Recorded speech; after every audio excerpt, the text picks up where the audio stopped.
कलाकारों को कभी नहीं। That's actually happening to one of my very close friends in her marriage right now. मदद नहीं कर सकती क्योंकि वो लव बॉम्बिंग का शिकार है। She believes the rubbish that he tells her. अगर आपके साथ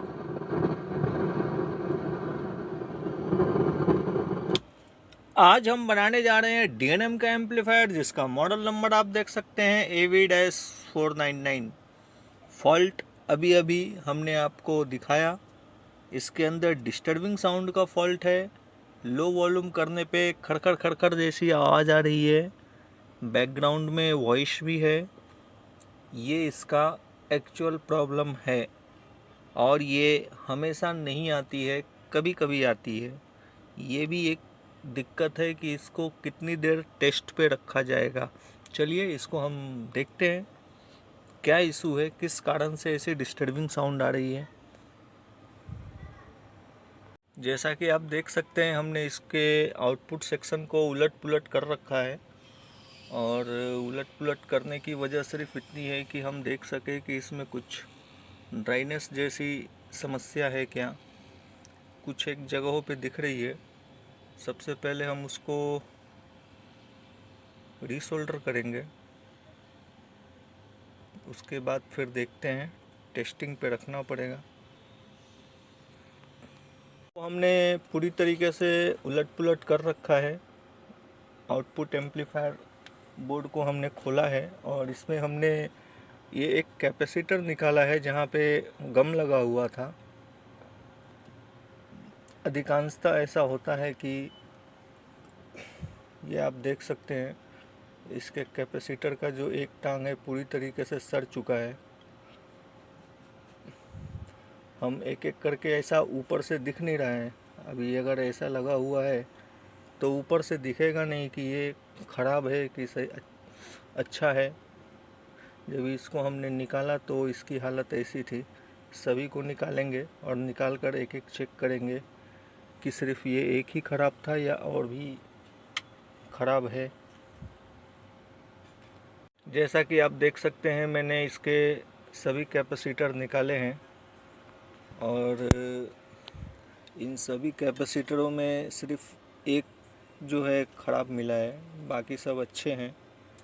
इसको हम वापस से फिट करेंगे और जो ख़राब है उसकी जगह पे हम नया कैपेसिटर लगा देंगे। उसके बाद हम वोल्टेजेस चेक करेंगे। अभी भी आप कैपेसिटर मार्केट से नया लेकर आएँ तो इसे एक बार चेक ज़रूर करें, कैपेसिटर हो या रेजिस्टेंस।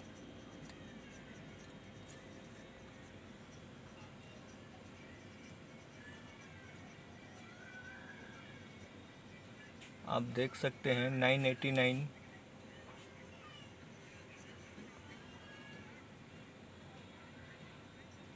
987, 85, ये 1000 mfd का कैपेसिटर है।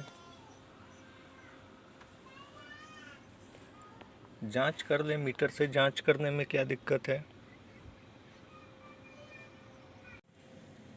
इसके सभी कैपेसिटर हमने फिट कर दिए हैं और इसमें एक नया कैपेसिटर फिट किया है। अब हम जो है सप्लाई की बात करेंगे कि सप्लाई इस पर +18 वोल्ट है और सेकंड -18 वोल्ट है। और ये स्पीकर टर्मिनस 0 ऑलमोस्ट दोनों पे। ये अपना आउटपुट आईसी है।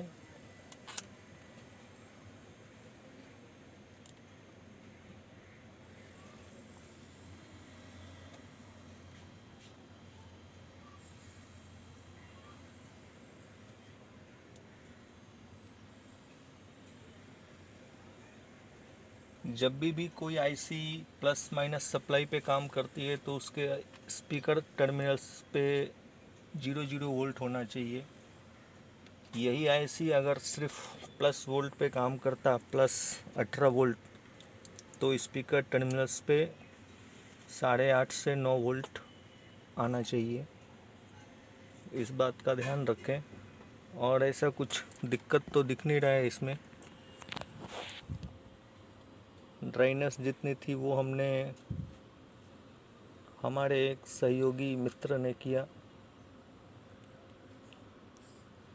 कुछ कुछ जगहों पे छोड़ा भी है, जैसे कि यहाँ पे छोड़ा, मतलब उतना है नहीं, कर देना चाहिए था। तो चलिए इसको हम कंप्लीट करेंगे, फिट करेंगे और फिर मधुर संगीत का आनंद लेंगे। वैसे वसीम के इस स्टेटमेंट पे इंजी का रिप्लाई भी आ चुका है। एडिटर साहब वो बाइट प्ले करो, मैंने छाट के निकाली हुई है। अब मेरे अभी तो वर्किंग गुड है, ये आवाज़ क्लियर है, स्पष्ट है। इसको हम फिट करेंगे, फिट करने के बाद इसको रखेंगे टेस्टिंग पे, उसके बाद इसकी डिलीवरी होगी। अब हम बात करते हैं थोड़ा इसके आउटपुट सेक्शन में जो आईसी इस्तेमाल की गई है उसकी डिटेल्स निकालते हैं। आईसी का नंबर आप देख सकते हैं D1875, और इसकी डिटेल्स, इसके जो डेटा है वो हमने निकाला है, वो है pin number 1 non inverting, pin number 2 inverting input 2, 3 number -VCC, 4 number speaker output, 5 number plus VCC। इसका 3 और 5 ये सप्लाई है प्लस माइनस की। 4 नंबर स्पीकर आउट को जाता है और ये अपना ऑडियो इनपुट नॉन इन्वर्टरिंग और इन्वर्टरिंग। अभी डिटेल्स की बात करें तो ये output power of 20 watt, 4 ohms और 8 ओम्स के स्पीकर इस पे आप चला सकते हो, यूज कर सकते हो। पूरी तरीके से फिट कर दिया है, रेडी फॉर डिलीवरी है। कि उसने कपड़े छोटे पहने, लैंग्वेज सर्टेन भी होगी।